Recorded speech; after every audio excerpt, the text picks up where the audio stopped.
ఎక్కే మెట్టు దిగే మెట్టు తప్ప ఆ యువనేతకు ఇంకేమీ మిగల్లేదు. 10 ఏళ్ల రాజకీయ జీవితంలో ఒక్క పదవి అలంకరించలేదు. కానీ జీవితానికి సరిపడినన్ని కేసులు తెలిసి చేశారో తెలియక చేశారో కానీ పలు వివాదాల్లో చిక్కుకున్న ఆ యువనేత ఇప్పుడు అరెస్టు ముప్పు ఎదుర్కొంటున్నారు. కేసులు కోర్టుల చుట్టూ తిరుగుతూ తన రాజకీయ భవిష్యత్తుని గందరగోళంగా మార్చేసుకున్నారా? పొలిటీషియన్ అంటే ఏదో ఒక పదవి కోసమే పోరాడుతుంటారు. కానీ ఈ యువనేత జీవితంలో ఒక్క పదవి అనుభవించకపోయినా అధికార టీడీపీకి ప్రధాన టార్గెట్ గా మారడమే పొలిటికల్ గా ఇంట్రెస్టింగ్ గా మారింది. ఇంతకీ ఎవరి యువనేత, ఏంటి ఆయన స్టోరీ?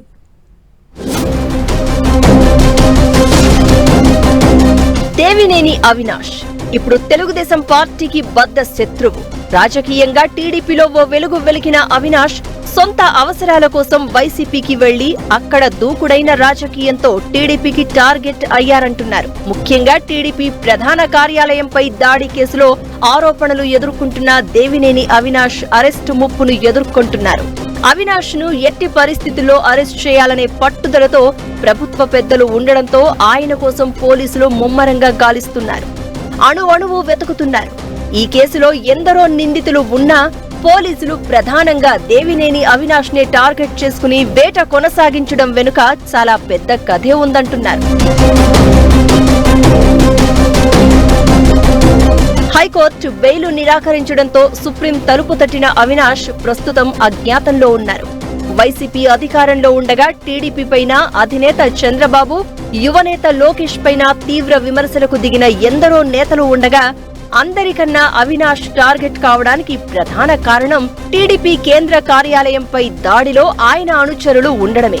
వాస్తవానికి అవినాష్ కుటుంబానికి టీడీపీకి ఎంతో బంధం ఉంది. అవినాష్ తండ్రి దేవినేని నెహ్రూ టీడీపీ వ్యవస్థాపక సభ్యుల్లో ఒకరు. ఇక అవినాష్ కు సమీప బంధువైన దేవినేని ఉమా టీడీపీలో కీలక నేత. టీడీపీలో దేవినేని నెహ్రూతో పాటు దేవినేని ఉమా, ఈయన సోదరుడు దేవినేని వెంకటరమణ మంత్రులుగా పనిచేశారు. విజయవాడలో టీడీపీ అంటే దేవినేని, దేవినేని అంటే టీడీపీగా ఉండేది ఒకప్పుడు. అయితే ముఖ్యమంత్రి చంద్రబాబుతో విభేదించి దేవినేని నెహ్రూ కొన్నాళ్లు కాంగ్రెస్ లో పనిచేసినా ఆయన మరణించే ముందు మళ్లీ టీడీపీలోకి తిరిగొచ్చారు. తనతో పాటు కుమారుడు అవినాష్ ను టీడీపీలోకి తీసుకొచ్చారు. తండ్రితో కలిసి 2016లో టీడీపీలోకి వచ్చిన దేవినేని అవినాష్ రాష్ట్ర తెలుగు యువత అధ్యక్షుడిగా కీలక బాధ్యతలు తీసుకున్నారు. 2019లో మాజీ మంత్రి కొడాలి నానిపై టీడీపీ అభ్యర్థిగా పోటీ చేసి పాపులర్ అయ్యారు.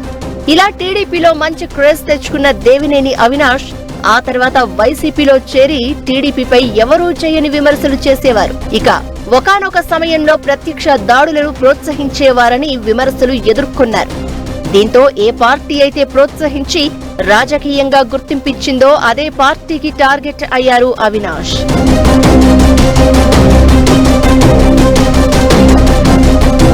టీడీపీలో చేరకముందు యూత్ కాంగ్రెస్ లో పనిచేసిన దేవినేని అవినాష్ 2014 ఎన్నికల్లో విజయవాడ ఎంపీగా కాంగ్రెస్ తరపున పోటీ చేశారు. అయితే ఆ ఎన్నికల్లో బొటాబొటి ఓట్లు తెచ్చుకున్న అవినాష్ 2019లో గుడివాడ నుంచి, 2024లో విజయవాడ తూర్పు నియోజకవర్గం నుంచి అసెంబ్లీకి పోటీ చేసి ఓడిపోయారు. రాజకీయాల్లో గెలుపోటములు సహజమే అయినప్పటికీ అవినాష్ మాత్రం వరుస ఓటములతో రాజకీయంగా తీవ్రంగా నష్టపోయారు. ఇదే సమయంలో వరుస వివాదాలకు కేంద్ర బిందువుగా మారారు. కాంగ్రెస్ టీడీపీలో ఉండగా పెద్దగా వివాదాలు లేని అవినాష్ వైసీపీలోకి వెళ్లిన తర్వాత దూకుడు చూపించారు.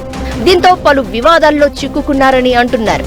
ముఖ్యంగా గత ప్రభుత్వ పెద్దల ప్రోద్బలంతో టీడీపీ కేంద్ర కార్యాలయంపై దాడి చేయించారని ఆయనపై అభియోగాలు ఉన్నాయి. ఇవే అవినాష్ కష్టాలకు కారణమయ్యాయంటున్నారు. రాజకీయంగా ఎలాంటి పదవి చేపట్టకపోయినా కేసుల్లో ఇరుక్కుని అరెస్టు ముప్పు ఎదుర్కొంటున్న అవినాష్ సొంత పనులపై విదేశాలకు వెళ్లలేని పరిస్థితిని తెచ్చుకున్నారు. హైకోర్టులో కేసు విచారణ దశలో ఉండగా దుబాయ్ వెళ్లాలనుకున్న అవినాష్ ను హైదరాబాద్ విమానాశ్రయంలో అడ్డుకోవడం రాజకీయంగా అవమానకరమే అంటున్నారు. ఏ పార్టీ అయితే తన కుటుంబం రాజకీయానికి పునాది వేసిందో అదే పార్టీకి టార్గెట్ గా మారడం ఒక్క దేవినేని అవినాష్ విషయంలోనే చూస్తున్నామంటున్నారు పరిశీలకులు. అదేవిధంగా టీం లోకేష్ కోసం అవినాష్ ను ఎంతో ప్రోత్సహించింది టీడీపీ. కానీ వైసీపీలోకి వెళ్లి లోకేష్ రెడ్ బుక్ లో చేరారు అవినాష్. ఇక రాజకీయాల్లో శాశ్వత శత్రువులు, శాశ్వత మిత్రులు ఉండరు అంటారు. అయితే అవినాష్ మాత్రం టీడీపీకి శాశ్వత శత్రువుగా ముద్రపడ్డారని చెప్తున్నారు. దీంతో అవినాష్ రాజకీయ జీవితం వన్ వే ట్రాఫిక్ లా మారింది అంటున్నారు. టీడీపీ వేట నుంచి తప్పించుకోవడానికి ఆయన ఏం చేయనున్నారు? ఈ వివాదం నుంచి బయటపడి రాజకీయంగా ఎలా బలపడతారు అనేది ఆసక్తి రేపుతోంది.